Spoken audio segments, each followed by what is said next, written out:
Pero me gustaría agregar que aparece en estos tiempos, y esto es una novedad interesante de estos tiempos argentinos y latinoamericanos, una tercera idea de libertad que a mí me resulta muy interesante desde el punto de vista teórico, desde el punto de vista conceptual, filosófico y político, que es una idea de libertad que a mí me gusta llamar republicana, pero no porque a mí me gusta llamarla, sino porque hay unos cuantos teóricos que la llaman de esta manera, sobre todo teóricos ingleses contemporáneos, Kelvin Skinner, que es un importante historiador de las ideas, Philippe Petit, que es un teórico político que escribe un libro muy interesante llamado Republicanismo y que está relativamente de moda en el campo de la ciencia política, de la filosofía política. Esta muchachada se llama libertad republicana, a la libertad cuyo sujeto no es el individuo, sino que es el pueblo en su conjunto. A la libertad que se postula entendiendo que nadie puede ser libre en un país, en una comunidad que no es libre.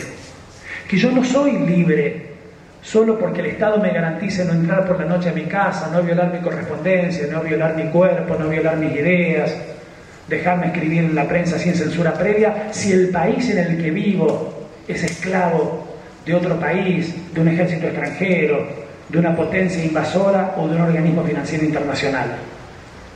Que la libertad de los individuos solo lo es si el país en el que ese individuo vive es libre. Y en ese sentido, si el sujeto de la libertad, además de ser el individuo, y para que pueda serlo el individuo, es el pueblo. Es interesante esa idea del pueblo como sujeto colectivo de libertad. No deja de plantear todo tipo de problemas teóricos, y cuando nos desplacemos del problema de la libertad, que estamos pensando aquí, al problema de los derechos, ni les cuento. No resulta fácil para nuestros juristas, para nuestros abogados, para nosotros mismos pensar cómo sería un derecho colectivo. ¿Quién es el que va a calle Talcahuano para meternos una causa si violamos un derecho al pueblo? ¿No? Pero es interesante pensar que aparece el pueblo en estos tiempos que ahora vivimos como sujeto de libertades y como titular de derechos. Y esa idea de la libertad republicana, que insisto en llamar así, no solo porque la llaman así algunos filósofos de los más interesantes, sino porque me resisto a regalarle la preciosa palabra república a la manga de conservadores que en la discusión pública argentina se han apropiado de ella, para decir con ella algo que está muy por debajo de lo que esa palabra nombra en la historia del pensamiento filosófico occidental. Es demasiado preciosa la palabra república para hacerla decir 4 o 5 gansadas, producto de la ignorancia, de la falta de lecturas de 4º grado, o de una lectura muy sesgada y muy parcial de algunos de los rasgos de ciertas zonas de la tradición republicana y de una omisión gloriosa de otras zonas importantísimas. Desde su etimología, la república, la palabra república alude a la cosa pública, a lo que es de todos, necesariamente involucra al pueblo en su conjunto, al patrimonio colectivo, al Estado como garante del bien común. La gran tradición republicana que podemos recuperar más entusiastamente, la de Cicerón, si usamos la palabra un poquito más anacrónicamente y vamos un cacho más atrás, la de Aristóteles. No sería propio decir que Aristóteles fue un republicano porque la palabra notoriamente es latina, pero los latinos lo leyeron, ¿no? Los romanos lo leyeron a Aristóteles como un republicano. La de Hegel, la de Mariano Moreno, la de Bernardo de Monteagudo, son grandes tradiciones estatalistas. En la tradición republicana, a diferencia de la tradición liberal, y la reunión de estas dos tradiciones es muy laboriosa, es muy complicada, es muy contra natura, y ese ser contra natura se nota cuando los malos liberales argentinos se disfrazan de republicanos y se vuelven inverosímiles. La gran tradición republicana, digo, es, a diferencia de la liberal, una tradición estatalista. Si el liberalismo pone al Estado del lado de las cosas malas de la vida y de la historia, el republicanismo pone al Estado del lado de las cosas buenas de la vida y de la historia, como garante del bien común, como garante de la libertad republicana, de la libertad del pueblo. La palabra libertad es una palabra que aparece muchísimo en Cicerón, es una palabra que aparece muchísimo en Hegel. Ahora, cuando Cicerón o Hegel dicen libertad, no piensa en la libertad de los individuos de que su correspondencia no sea violada. Ni siquiera piensa en la libertad de los individuos para participar en la asamblea de la esquina de su casa. Piensa en la libertad del pueblo como sujeto colectivo que se realiza no a expensas del Estado ni contra el Estado, sino a través del Estado y gracias a él. Vayan a decirle a Aristóteles que el Estado pone en peligro la libertad. Aristóteles los miraría en griego y le diría: ¿cómo el Estado? Si solo en el Estado puede serse libre. Si solo en la esclavitud de las leyes, como decía, citando a Cicerón, Mariano Moreno, podemos ser libres, porque solo en la esclavitud de las leyes podemos ser hombres. Entonces, 3 ideas sobre la libertad. La libertad negativa de los individuos, la libertad positiva de los individuos y la libertad republicana del pueblo, garantizada a través de un Estado dinámico, activo. Déjenme dar 2 ejemplos recientes y argentinos. La frase de Néstor Kirchner, después de que terminó de garparle al Fondo Monetario Internacional, y se podían decir muchas frases después de eso, incluso se podía no decir ninguna y tratar de que pasara disimulado. Y no importa aquí si estuvo bien o mal garparle al Fondo Monetario, habría muchas cosas para decir en contra de eso, pero no importa. Lo que quiero decir es cuál fue la frase que usó Néstor Kirchner. Néstor Kirchner usó la frase: hoy los argentinos somos un poco más libres. Es muy interesante esa idea. Hoy los argentinos, el plural es interesante. El pueblo es, gracias a una decisión tomada por el gobierno del Estado, más libre. ¿Para qué? Para poner al ministro de Economía que querramos, para definir la orientación de la política económica sin pedir permiso en Washington. El otro ejemplo más reciente es una frase de la actual presidenta, que después de poner a volar el ARSAT 1 a no sé cuántos kilómetros, dijo: hoy los argentinos somos un poco más libres. ¿Libres para qué? Libres para no depender de los monopolios comunicacionales norteamericanos, libres para producir nuestras propias imágenes y transmitir las imágenes que nuestro propio satélite nos transmite. Es interesante esa idea de libertad, eso es lo que quiero decir. Y es interesante que en los 2 ejemplos que di, la libertad está asociada a la actividad y a la decisión del Estado. A la decisión del Estado de garpar una deuda y decir no me jodan más, a la decisión del Estado de construir un satélite y ponerlo a dar vueltas alrededor del planeta. La otra cosa que me parece que progresa, que avanza, que se desarrolla, que se despliega en estos años y en la que pensamos cuando decimos democratización, son los derechos. Y a mí me parece que en efecto la palabra derecho, y lo que inventamos cuando decimos derecho, es uno de los asuntos fundamentales de la discusión pública argentina contemporánea. Y que tiene que ser, y creo que todavía no lo es en la medida en que debería serlo, una preocupación fundamental de nuestra academia también. Tenemos que tomarnos hoy el problema teórico, conceptual, filosófico del derecho, de los derechos, con la misma seriedad con la que en los 80 nos tomamos el problema teórico, conceptual, filosófico de la libertad. Allí fuimos a los clásicos, los leímos de nuevo, hicimos tipología. Yo releo hoy la literatura que leíamos en la facultad, la que estudié yo como estudiante, la que enseñé yo como joven profesor. Y el tema era la libertad, el tema absolutamente dominante en nuestras discusiones de los 80, incluso de los primeros 90, era la libertad. ¿Por qué no estamos haciendo hoy un ejercicio semejante de la misma complejidad conceptual, de la misma exigencia conceptual con la categoría de derecho, que plantea un montón de problemas importantísimos, de los cuales voy a decir solamente algunos, pero que para mí son problemas muy interesantes para pensar? Hay uno primero obvio, interesante, importante, difícil, que se puede resumir en la pregunta: ¿qué es un derecho? ¿Qué quiere decir tener un derecho? Es importante esta pregunta y no es obvia su respuesta. Si se le hiciéramos a un abogado positivista, la respuesta es previsible, sería decir que tengo un derecho significa que en el cuerpo normativo del país en el que vive está escrito que tengo ese derecho. Ahora, es obvio que no es esa la definición que nos interesa por muchas razones. Primero, Porque muchas veces en el cuerpo normativo del país en el que vivimos está escrito que tenemos un derecho que de hecho no tenemos. Por ejemplo, la Constitución argentina dice que todos tenemos derecho a una vivienda digna. Y no es verdad que de hecho tengamos ese derecho.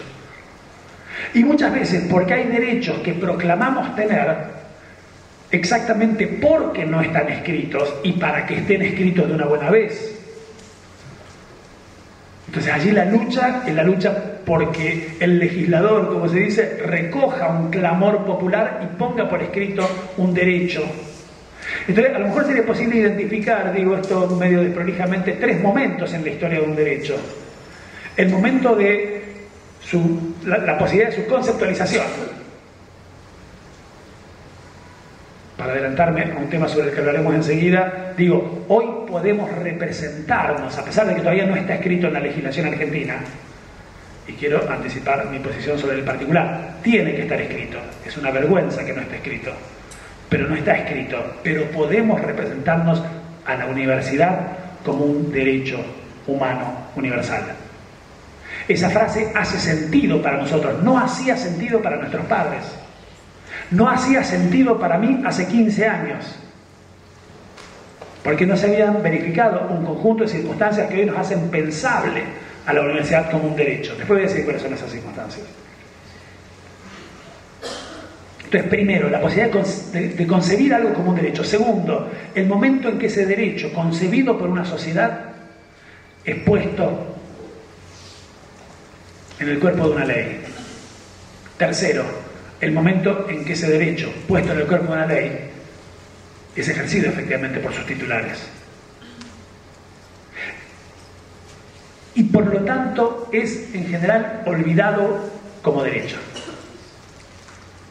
Porque ahí hay una paradoja interesante sobre la que vale la pena pensar. En general no reivindicamos como derechos los derechos a los que de hecho tenemos derecho. Reivindicamos como derechos los derechos a las cosas a las que de hecho no tenemos derecho. Nadie que puede comer 2 veces por día anda dando puñetazos en la mesa y diciendo yo tengo derecho a comer 2 veces por día. Porque de hecho tiene ese derecho. Morfa 2 veces por día. Nadie que de hecho tiene derecho a votar a sus representantes anda levantando el dedo y diciendo yo tengo derecho a votar, porque de hecho tiene derecho a votar a sus representantes.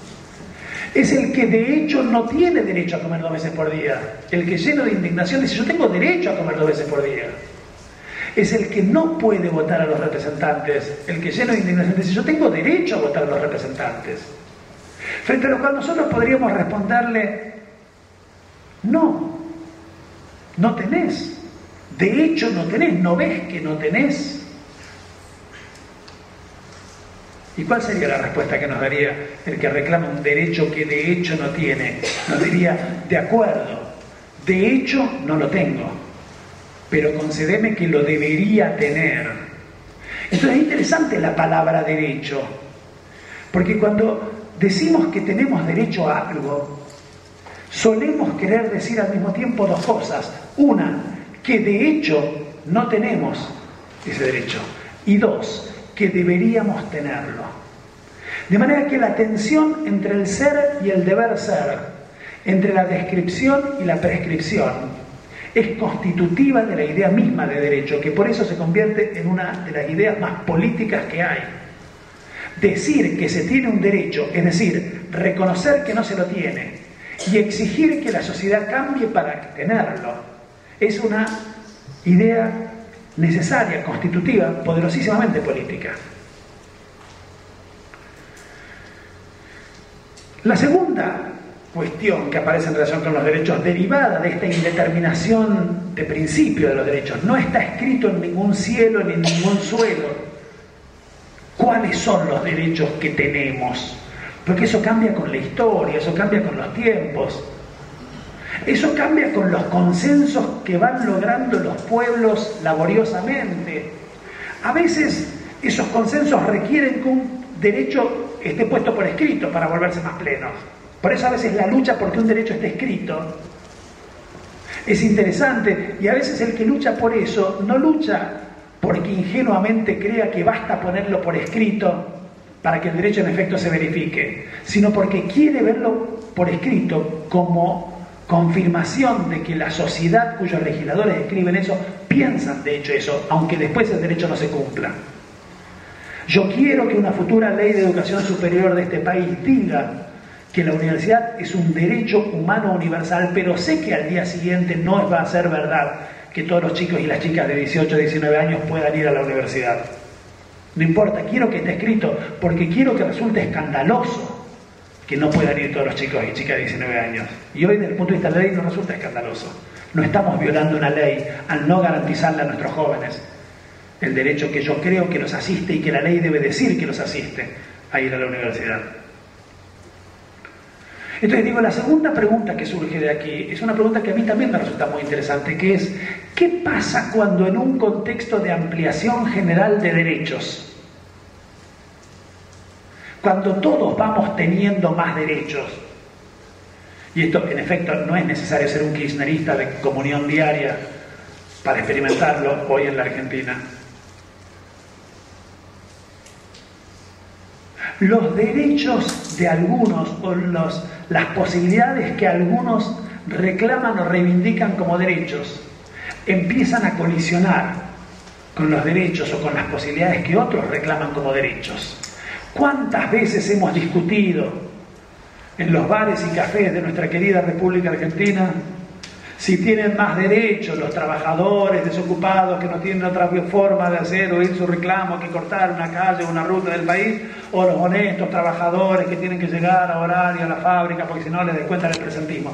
Esa discusión, miren, vamos a tener 95 años, nos vamos a hacer caca encima, va a ser horrible todo, y vamos a seguir teniendo esa discusión, porque no tiene solución esa discusión, porque en la medida en que no está escrito en ningún lugar cuáles son los derechos o cuáles son las jerarquías de los derechos, siempre preguntamos, bueno, para ver, ¿cuánto ganan los que están parando?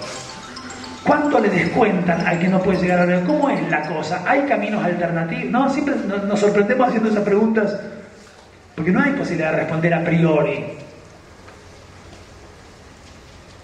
esa pregunta. ¿Qué pasa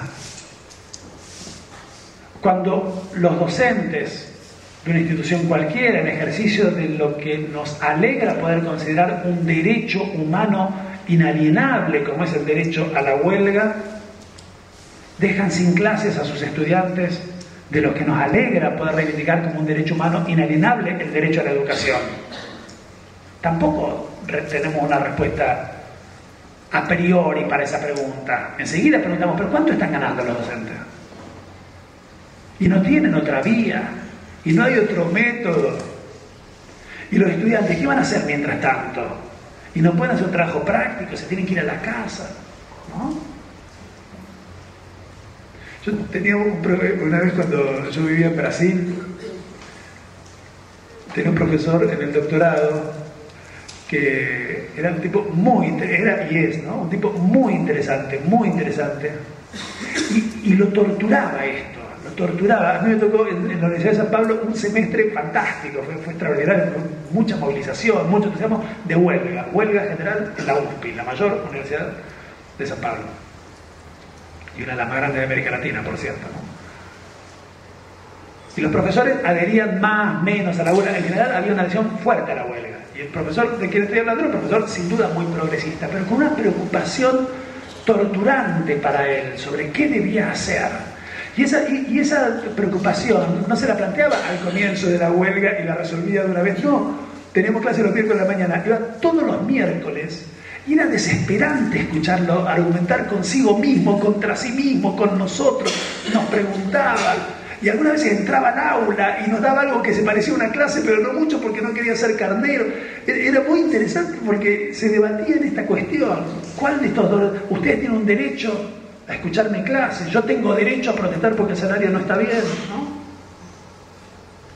Ni les cuento cuando en esas discusiones algunos de los actores, en la medida en que no está escrito en ningún suelo ni en ningún cielo cuáles son exactamente los derechos que nos asisten, se representa como derecho algo que otro de los actores puede considerar un irritante privilegio.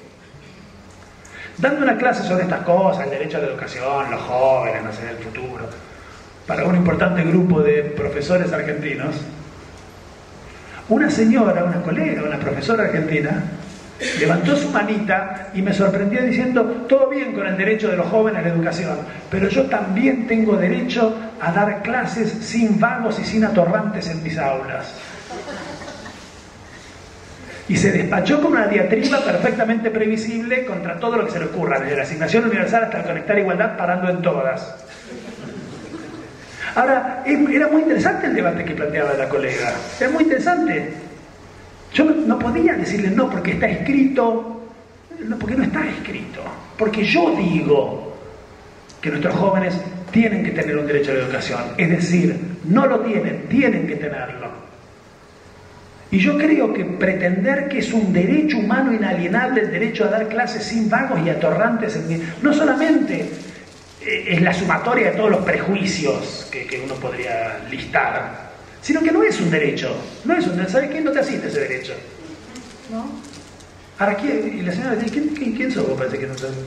¿De dónde sacaste que los derechos que a vos te gustan son derechos y los que a mí me gustan son privilegios? ¿No? Yo podría responderle a la señora: bueno, porque los derechos por definición son universalizables. Los derechos son universales. Y la señora me respondería: sí, yo creo que todos los docentes tenemos derecho a dar clases sin vagos y sin atorrantes, ¿no? Y nos saldríamos del pantano.